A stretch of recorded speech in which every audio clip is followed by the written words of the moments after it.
देखो भाई क्वेश्चन पढ़ते हैं, चलो। A ball is kept at a height h above the surface of a heavy transparent sphere made of a material of refractive index mu। तो ये एक ball है, मैं पूरी बॉल नहीं बनाया हूँ मैं, क्योंकि उसका कोई काम नहीं है, बाद में पता चल जाएगा कि क्यों काम नहीं है ना।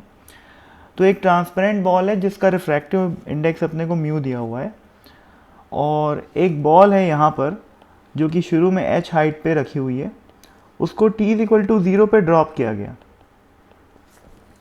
ठीक है ना, t इज इक्वल टू 0 पे इस बॉल को क्या किया गया है, ड्रॉप किया गया है। अब क्या बोला है, the radius of the sphere is r। ये जो स्फीयर है उसका रेडियस क्या है, r है ना, बहुत बढ़िया, ये लिखा हुआ है। Now at t is equal to 0 the ball is dropped to fall normally on the sphere. ये चीज़ मैं पहले ही बता चुका है ना।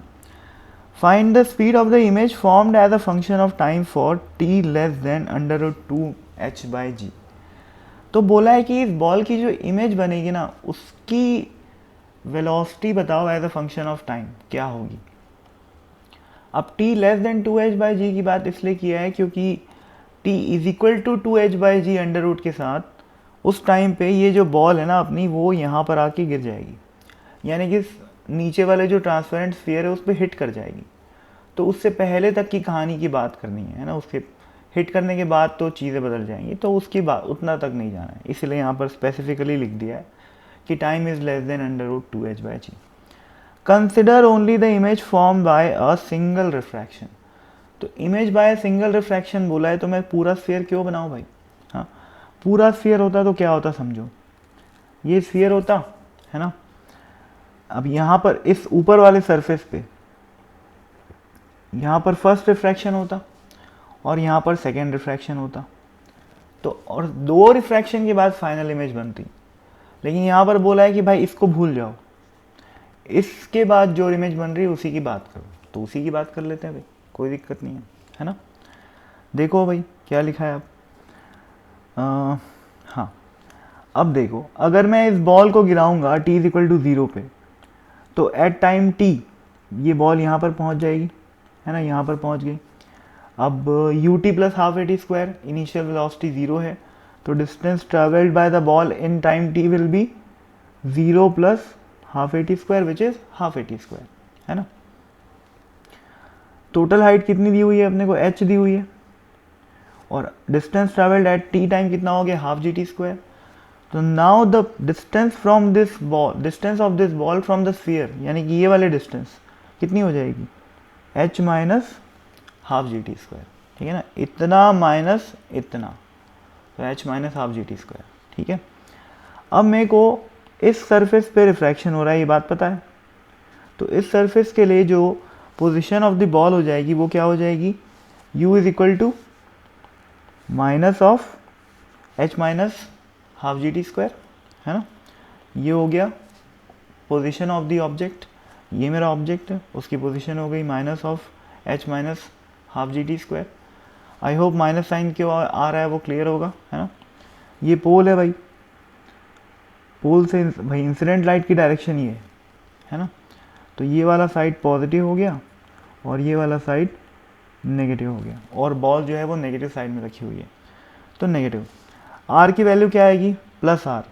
इस सरफेस पे जो रेडियस ऑफ कर्वेचर है वो कितना हो जाएगा, प्लस आर। क्यों प्लस, क्यों भाई, क्योंकि इसका सेंटर यहाँ कहीं पर लाई कर रहा है, और सेंटर पॉजिटिव वाले साइड में लाई कर रहा है, तो रेडियस ऑफ कर्वेचर पॉजिटिव मानी जाती है। ठीक है, अब रिफ्रैक्शन एट कर्व सरफेस का फॉर्मूला क्या होता है, ये होता है ना। ये क्या है, μ2 minus μ1, sorry μ2 by v minus μ1 by u is equal to μ2 minus μ1 by r। अब यहाँ पर μ2 क्या है, उस मीडियम का जहाँ पर रिफ्रैक्टेड लाइट है, μ1 क्या है जहाँ पर इंसिडेंट लाइट है, तो μ1 ऑब्वियसली क्या हो गया, 1 हो गया, और μ2 क्या हो गया, μ हो गया। तो यहाँ पर μ2 की जगह μ लिखा हुआ हूँ और μ1 की जगह 1 लिखा हुआ हूँ।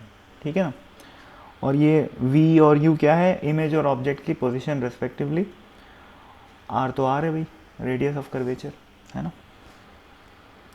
अब इस फॉर्मूले का क्या करें भाई, हमको मतलब इमेज की पोजीशन तो निकालने के लिए बोला नहीं है, हमको तो बोला है कि इमेज की वेलोसिटी बताओ, है ना। तो इमेज की वेलोसिटी निकालने के लिए इसको क्या कर सकता हूँ मैं, डिफ्रेंशिएट कर सकता हूँ। कर देते हैं डिफ्रेंशिएट।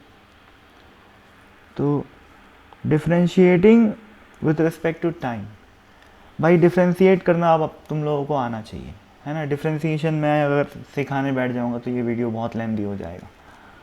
बस इतना जान लो कि म्यू एक कांस्टेंट है ना, और मैं यहाँ पर एक चेन रूल लगाया हूँ क्योंकि मेरे को with respect to time differentiate करना है, ठीक है ना। टाइम डिफ्रेंशिएट करना है विथ रिस्पेक्ट टू टाइम, तो चेन रूल लगाना पड़ेगा। तो डी बाई डी टी मेरे को क्रिएट करना है, डी बाई डी टी मैंने यहाँ पर क्रिएट किया हुआ है, और D you by D T क्या हो जाएगा मेरा, वेलोसिटी ऑफ ऑब्जेक्ट, है ना। जबकि D V by D T क्या हो जाएगा, वेलोसिटी ऑफ इमेज, ठीक है ना। तो ये चीज़ क्रिएट करनी थी तो टाइम के साथ डिफ्रेंशिएट कर दिया। अब ये डिफ्रेंशिएट क्या हो, खुद ही वीडियो को पॉज करो, आराम से देखो और समझो। नहीं समझ में आए तो कमेंट सेक्शन में बता देना, मैं एक्सप्लेन कर दूंगा, लेकिन फिर भी एक बार ट्राई करो। डिफ्रेंशिएट किया, फिर सिंप्लीफाई किया, तो वेलोसिटी ऑफ इमेज और वेलोसिटी ऑफ ऑब्जेक्ट के बीच में ये रिलेशन आ गया, ठीक है। सॉरी। तो वेलोसिटी ऑफ इमेज और वेलोसिटी ऑफ ऑब्जेक्ट के बीच में ये रिलेशन आ गया। अब वेलोसिटी ऑफ ऑब्जेक्ट तो मेरे को पता है ना क्या होगी, वेलोसिटी ऑफ ऑब्जेक्ट। सोचो जब ये बॉल यहाँ पर है, टी टाइम के बाद ये यहाँ पर पहुँचा है ना, टी इज इक्वल टू 0 पे यहाँ पे था, तो वेलोसिटी कितनी एक्वायर कर लिया होगा, जी टी। कैसे जी टी आ गया भाई, u plus A T, you 0 है, एक्सेलरेशन क्या है, ग्रेविटी, तो u प्लस जी टी यानी कि 0 प्लस जी टी। तो v इज जी, मतलब इस पोजीशन पे जो ऑब्जेक्ट की वेलोसिटी रहेगी वो जी टी रहेगी, ठीक है। तो बेसिकली मेरे को ये चीज़ पता है, क्या है ये, जी टी है, ठीक है ना।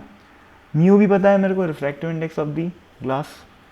u क्या है, u भी मेरे को पता है, क्या है u, minus of h minus half G T square, ये बात भी मेरे को बहुत अच्छे से पता है। v निकालना पड़ेगा, v मेरे को नहीं पता, है ना। तो बाकी सी चीज़ें पता है, v नहीं पता, तो v को रेड मार्क कर लेते हैं, v नहीं पता।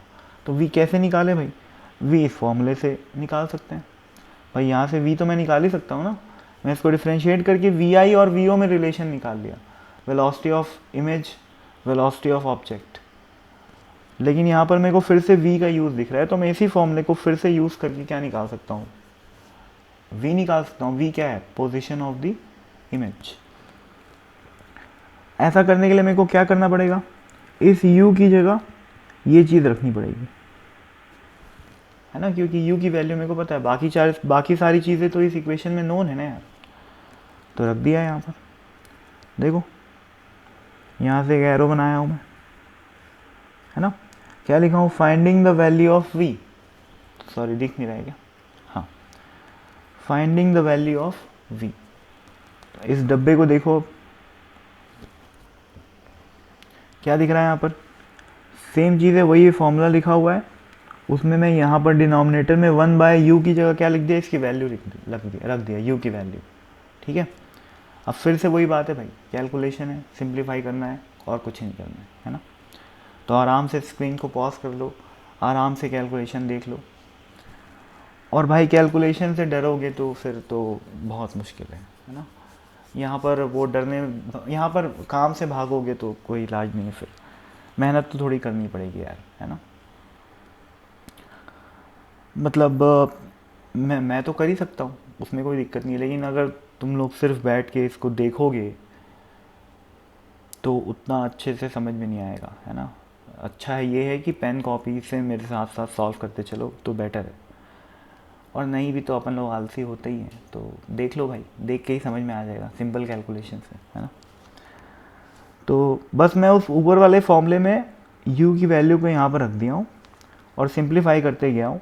सिंप्लीफाई करते करते मेरे को v की जो वैल्यू मिल गई वो ये मिल गई, ठीक है। अब इस v की वैल्यू को मैं कहाँ रखूँगा भाई,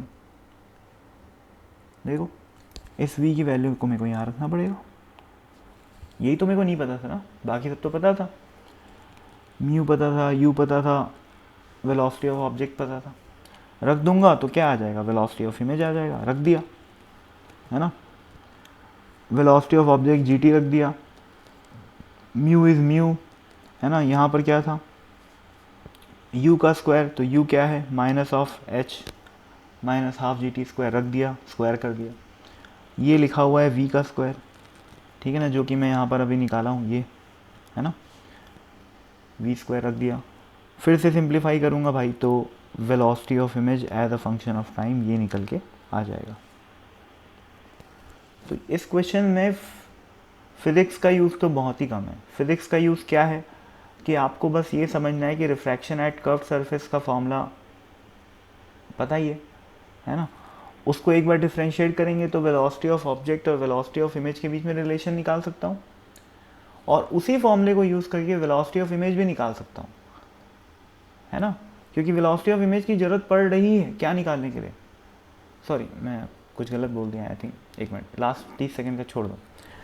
हाँ, मेरे को रिफ्रैक्शन एट कर्व सरफेस का फॉर्मूला पता है, कहाँ गया, ये रहा, ये रहा। इसको मैं एक बार डिफ्रेंशिएट कर दिया तो क्या आ गया, वेलोसिटी ऑफ इमेज और वेलोसिटी ऑफ ऑब्जेक्ट के बीच में रिलेशन, ठीक है। इसी फॉर्मूले को दूसरे बार मैं यूज़ करके क्या निकाल लिया, इमेज की पोजीशन निकाल लिया। इमेज की पोजीशन क्यों निकाला, क्योंकि इस रिलेशन डिफ्रेंशिएट करने के बाद ये जो रिलेशन आया वेलोसिटी ऑफ इमेज और वेलोसिटी ऑफ ऑब्जेक्ट का, उसमें ये v का ज़बरदस्ती यूज़ है, तो भाई निकालना पड़ेगा मेरे को v, है ना। तो v निकाला और इसमें वापस से पुट कर दिया, बस इतनी है फिज़िक्स, है ना। बाकी सब कैलकुलेशन है, मैथमेटिक्स है, डिफ्रेंशिएशन है, वो सब आप खुद करो, ठीक है। तो दैट्स इट, थैंक यू।